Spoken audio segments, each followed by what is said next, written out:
New Lands, by Charles Hoyfort, Part 2, Chapter 21c. That all luminous objects that are seen in the sky when the planet Venus is nearest may not be Venus, may not be fire balloons. In the Dundee Advertiser, December 22, 1882, it is said that, between 10 and 11 a.m., December 21st, at Broughty Ferry, Scotland, a correspondent had seen an unknown luminous body near and a little above the sun.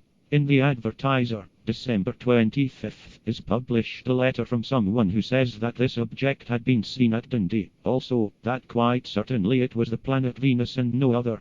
In Knowledge, Volume 2, page 489, this story is told by a writer who says that undoubtedly the object was Venus. But in Knowledge, Volume 3, page 13, the astronomer John Ellard Gore writes that the object could not have been Venus, which upon this date was 1 hour 33 minutes, right ascension west of the Sun.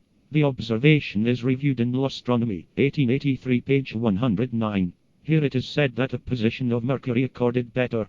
Reasonably this object could not have been Mercury. Several objections are comprehended in the statement that superior conjunction of Mercury had occurred upon December 16. Upon February 3, 1884, Monsieur Stevert of the Brussels Observatory saw upon the disk of Venus an extremely brilliant point, see Lecture, Volume 5, page 127. 9 days later, Nielsen saw just such a point of light as this, but at a distance from the planet. If no one had ever heard that such things cannot be, one might think that these two observations were upon something that had been seen leaving Venus and had then been seen farther along. Upon the 3rd of July, 1884, a luminous object was seen moving slowly in the sky of Norwood, New York. It had features that suggest the structural. A globe the size of the moon, surrounded by a ring, two dark lines crossing the nucleus. Science Monthly, Volume 2, page 136.